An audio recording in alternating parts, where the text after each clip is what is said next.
Yo, listen up, here's the story about a little guy that lives in a blue world. And all day and all night, and everything he sees is just blue, like him inside and out. For you youngsters who are too young to remember this,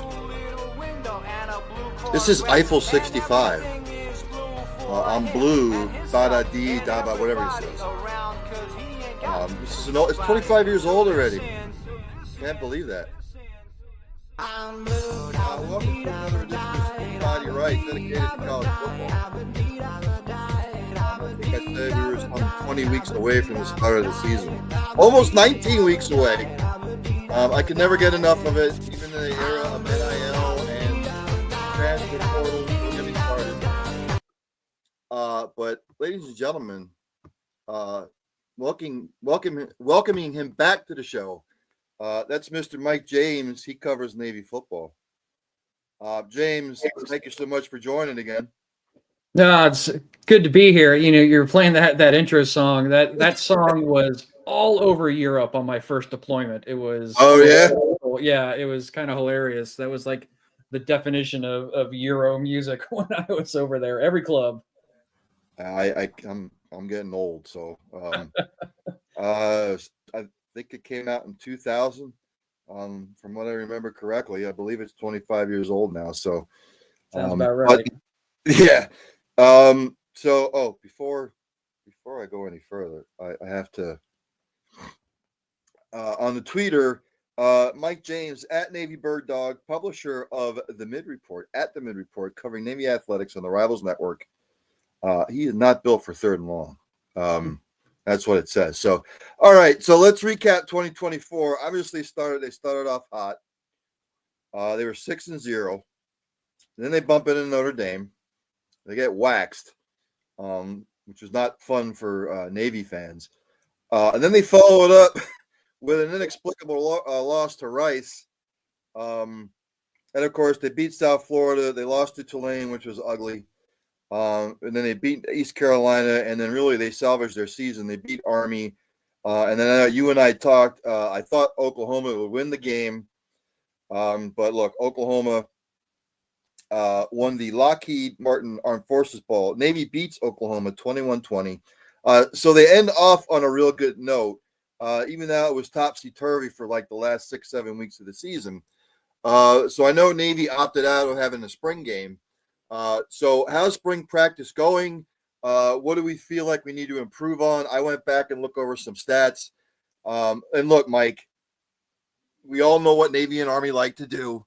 They like to run the football, whether it's wishbone, whether it's whatever sets that they have. They don't pass a lot. And defensively, you sort of know what you're going to get. So obviously, we're into the thick of spring practice. So going forward, heading into, I always say fall camp. It's really not fall camp. It's summer camp. What do they really need to improve upon last year? So, you talked about the topsy-turvy nature of the season, got off to a hot start, hit that roadblock. I think what you saw over the course of the season was a team that, it's kind of cliche, but it really was a team that learned how to win.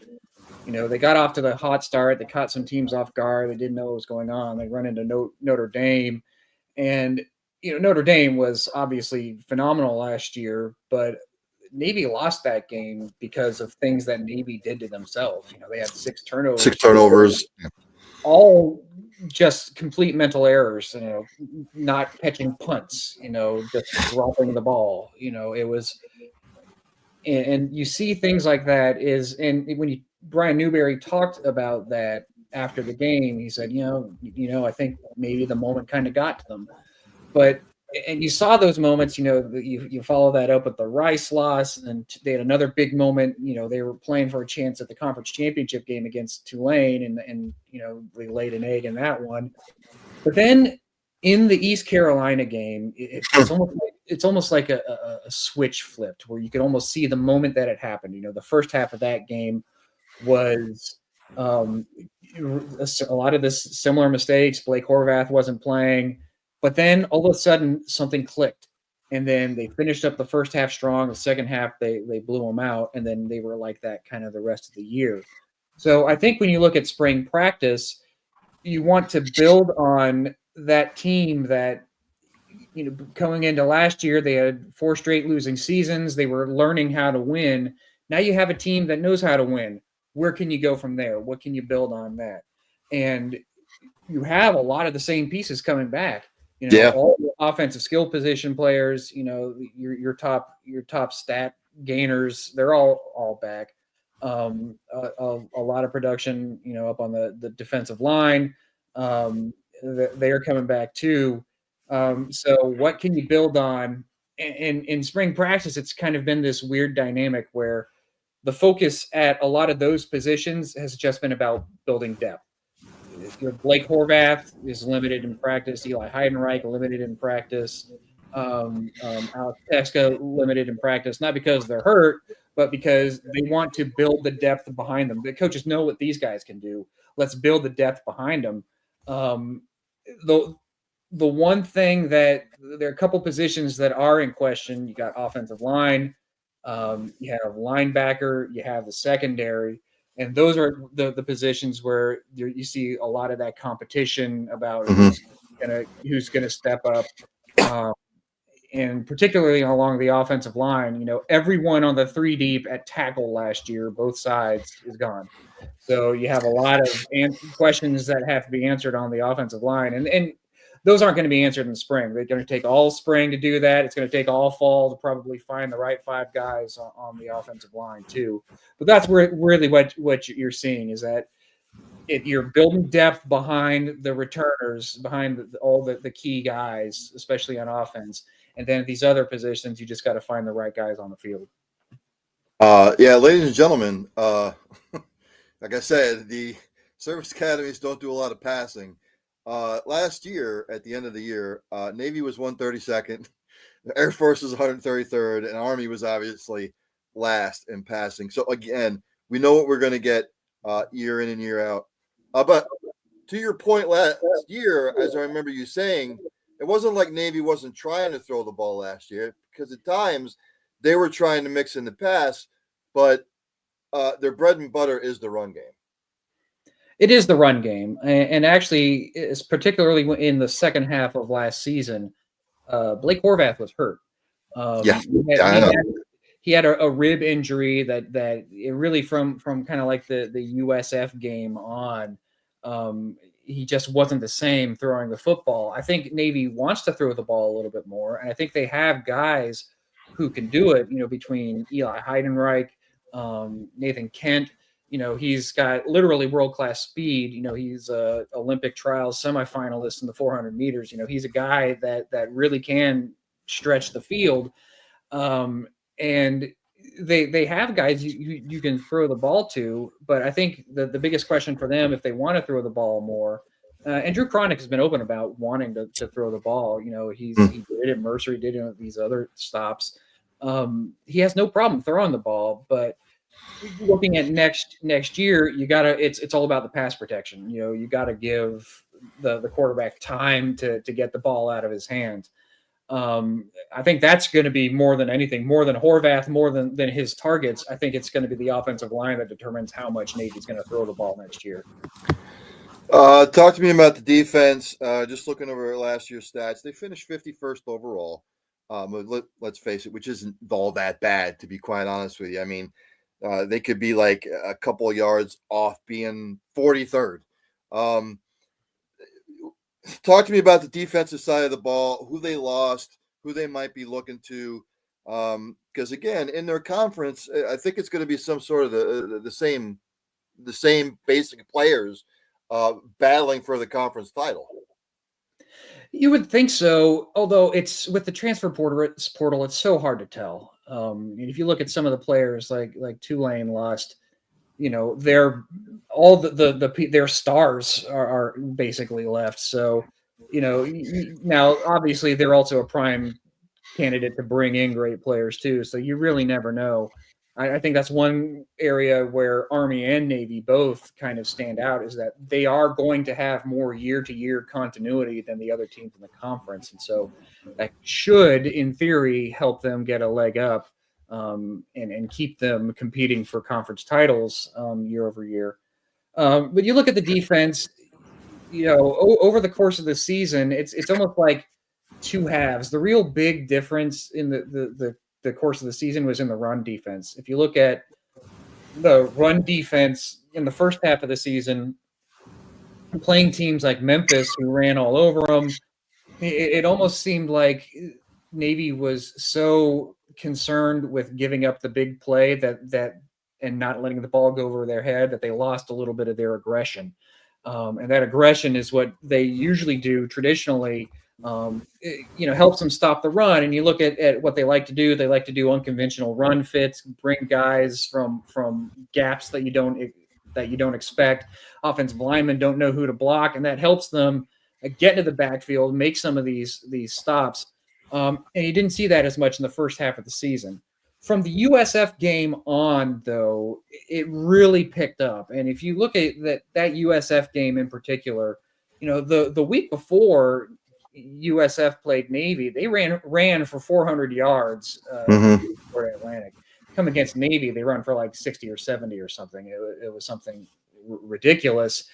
And one of the key reasons for that is Griffin Willis, defensive lineman, really kind of helped them step up in the run game. It was a real difference maker.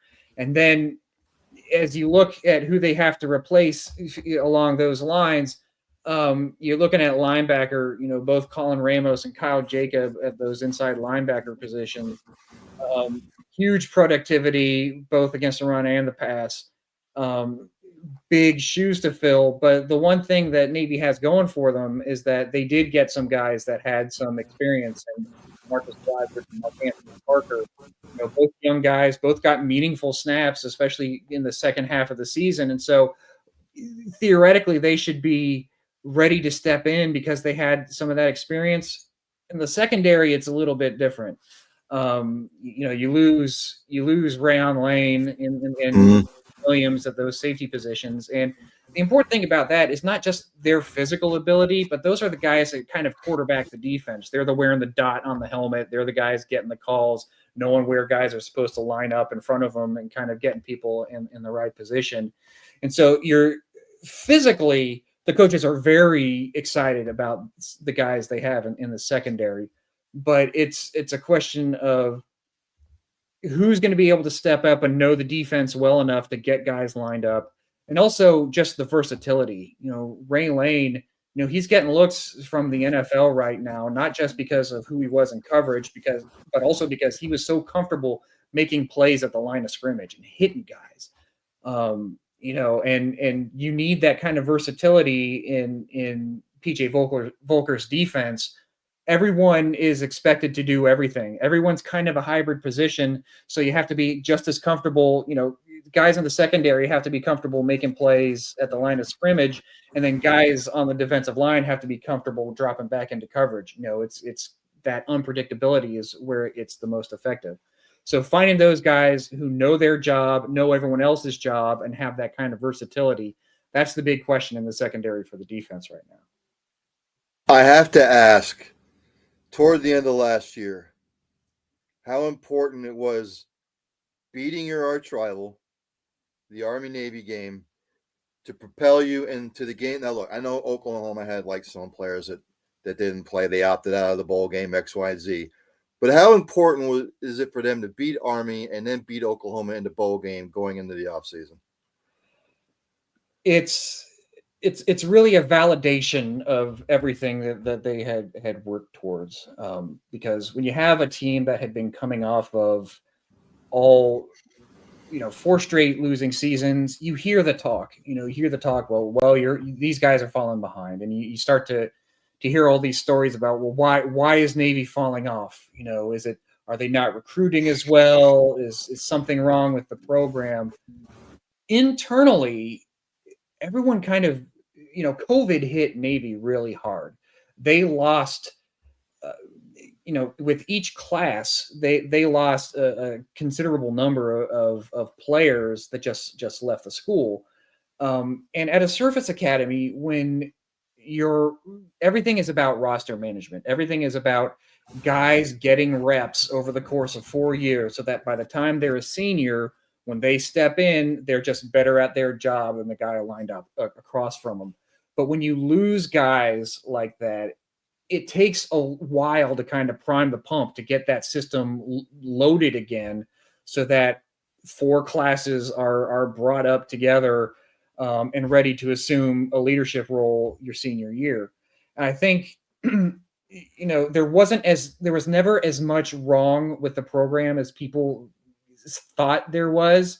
They just had to have that chance to prove it, to just get out there and have a chance to prime the pump again and get those players on that 4-year schedule ready to step up again. And I think when you come back, particularly beating Army, who had kind of been that everyone, the media loved Army. They were all over Army, and getting all. And Army won the conference. To their credit, you can't take that away from them. So with all the talk that Army was getting, to beat them, it takes a lot of that talk about what's wrong with Navy, and it validates everything what people already knew about the program. And then beating Oklahoma, that's just icing on the cake. I mean, you can't. That's literally a once in a lifetime game for a program like Navy. I mean, how often is Navy ever? They may never play Oklahoma again in my lifetime. So to make the most of that opportunity, it sets you up. And you talk to the coaches and the players. It changes the expectations. It changes their own perception about what they are. But at the same time, everyone is saying it's a new year. It's great that we proved what we can do, but if we don't work the way we did last year, we're not gonna get back. We can't rest on our laurels. So it's good to give that confidence, but you also have to put it behind you and start focusing on just getting back to the basics and getting back to work. So as we look ahead to summer camp and then the start of the season, which I will have another college football special this year, you're more than welcome to come back on, talk about Navy. But Mike, when I look at the schedule for 2025, if they're not undefeated going into the Notre Dame game, which is November 1st, by the way, they should be 8-0 heading into that game. The schedule on paper seems like it sets itself up pretty well, and makes another big showdown.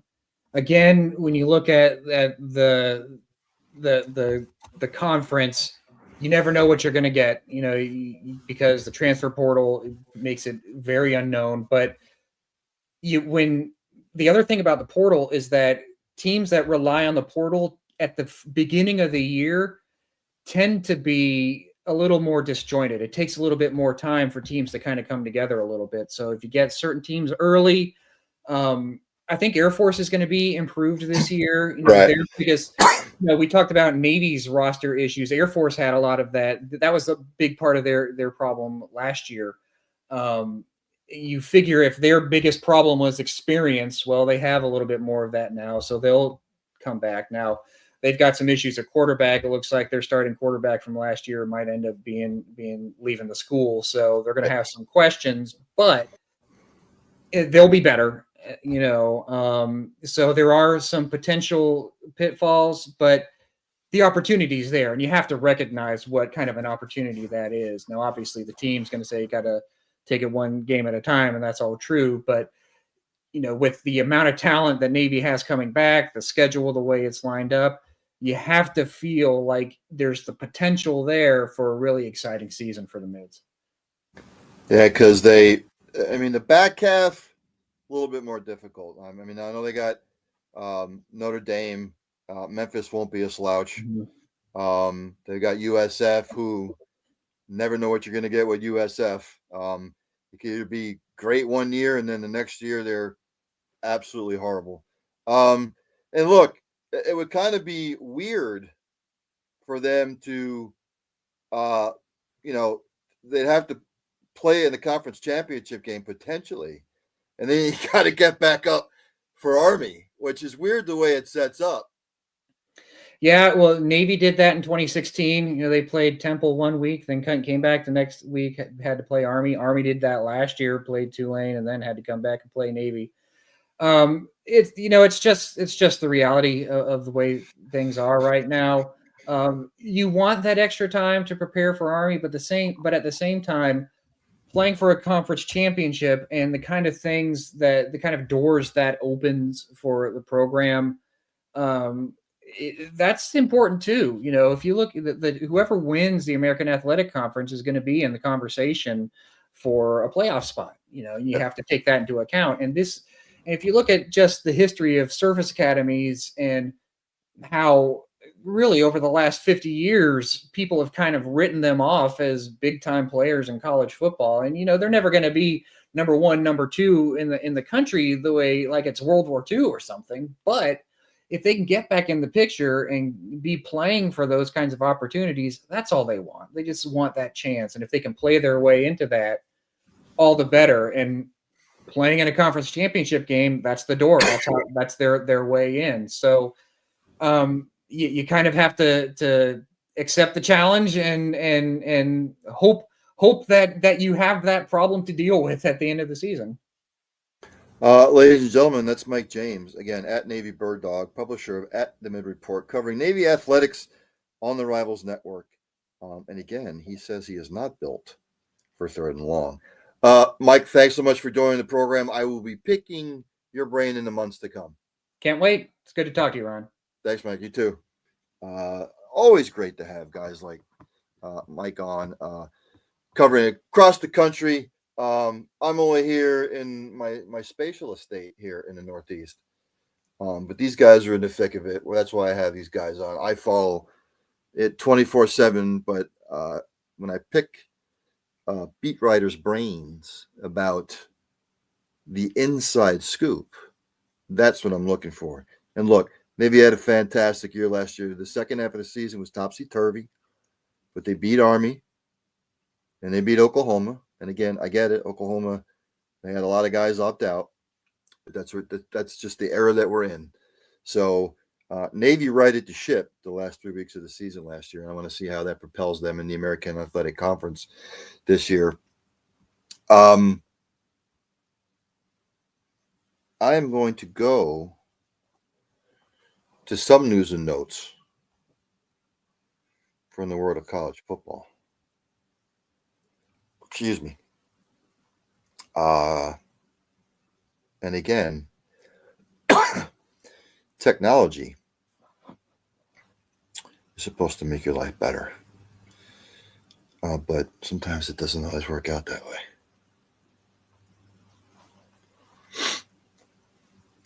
Give me just a second here while this updates. If it updates. Come on. Come on. Come on. For some odd reason, ladies and gentlemen, this thing is giving me fits. And I don't know why. Oh, there it is. Here we go. From across the world of college football, Northwestern is working to settle the hazing lawsuits, reported by Adam Rittenberg, ESPN.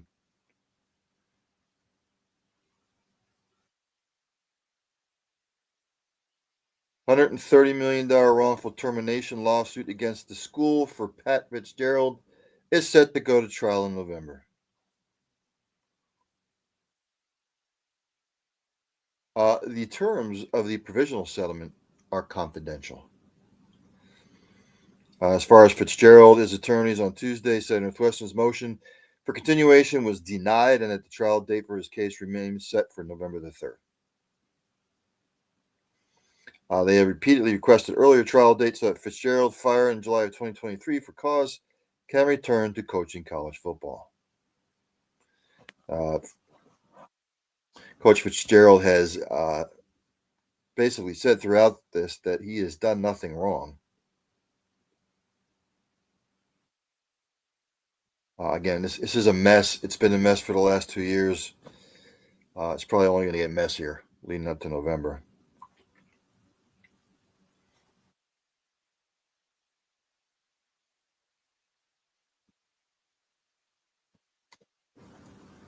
Ex-Missouri quarterback Drew Pine has committed to Bowling Green, his fourth team in his D1 career. You remember he started his career at Notre Dame, then he transferred to Arizona State, then he transferred to Missouri. He returned to Notre Dame for a semester, and now he's going to play for Eddie George. Again, I don't like it here. It's not going the way I want, so I'm going to transfer. Oh, it didn't go well this year either, so I'm going to transfer.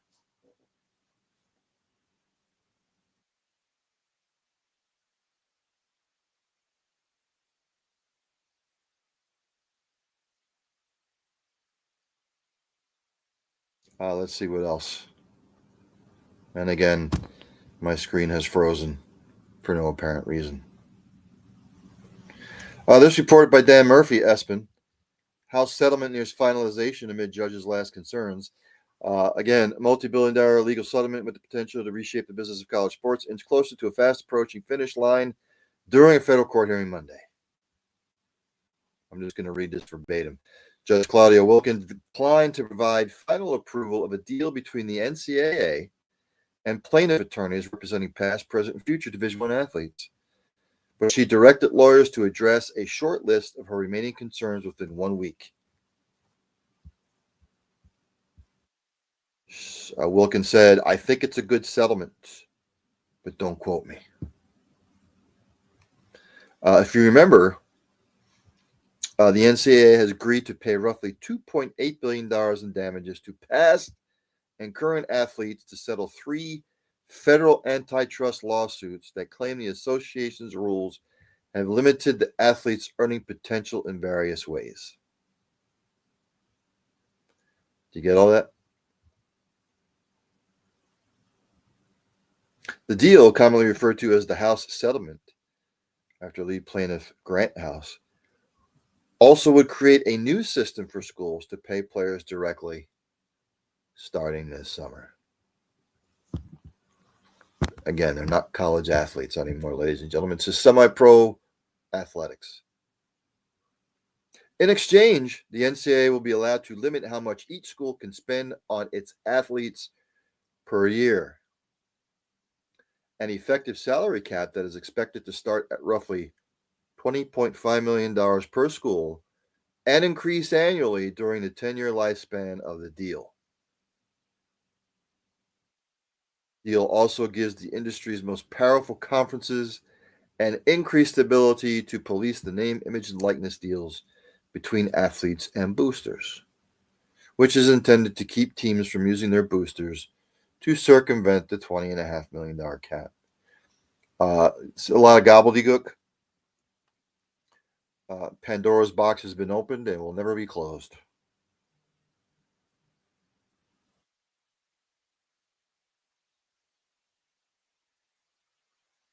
Just looking over some news and notes. Again, thanks to Mike James for joining to talk Navy football. Before I sign off, again, there's really not too much to report. As we get closer and closer, I've gone over the ACC schedule for 2025. I think I've gone over the American Athletic. I think I've gone over the Big Ten and the Big 12. So maybe next week I will start going down the list of conferences and their football schedules. Maybe I'll even get into some FCS stuff as well. But as I do almost every week, the way too early top 25, even though we're in April now,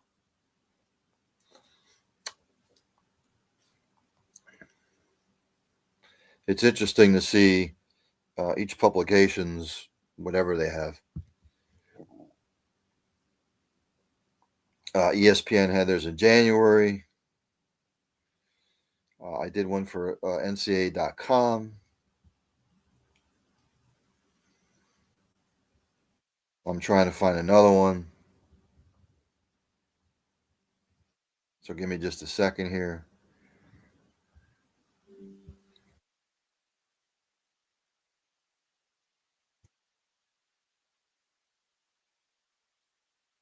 As this updates, talk amongst yourselves. This is 1 week ago. This is reported by Sports Grid. This is their way too early top 25.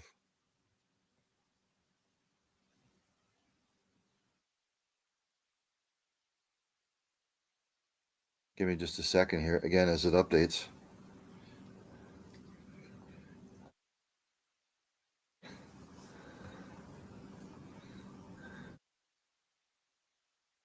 Again, it's trying to update.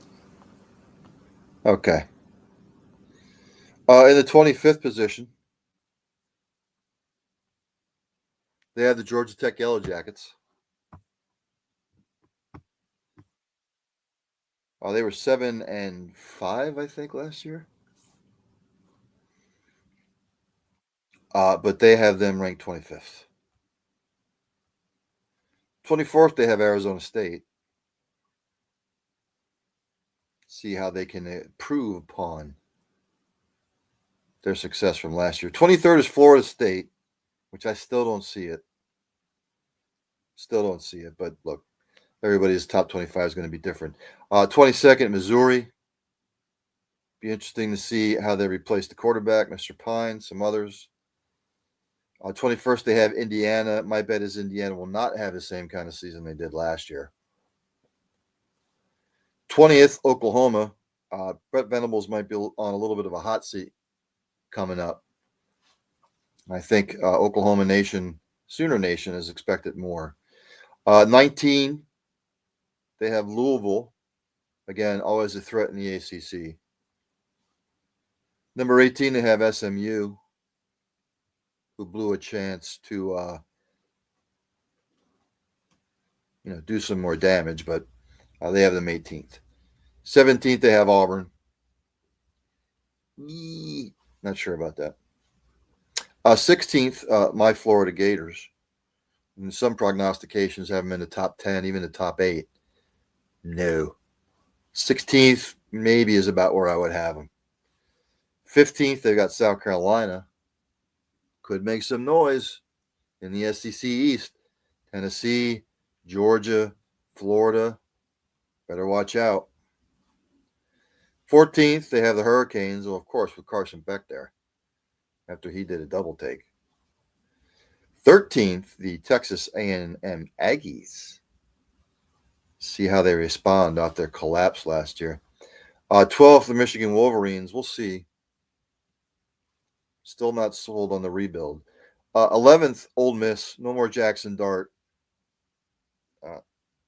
Lane Kiffin has really done well in the transfer portal, but we'll see how that pans out. 10th, LSU with Garrett Nussmeier coming back. 9th, Clemson. Some prognostications have Clemson in the top 5. I still need to see it. 8th, Alabama, which is probably maybe where I would have them. If Alabama has another season like they did last year, look out. 7th, Tennessee. Again, defense is stout. Offense, 6th, Notre Dame. We'll be right back in the thick of it. 5th, Penn State. I might have Penn State a little bit higher. 4th, Georgia. 3rd, Oregon, which they still have to replace Dylan Gabriel, I believe. I believe he's gone.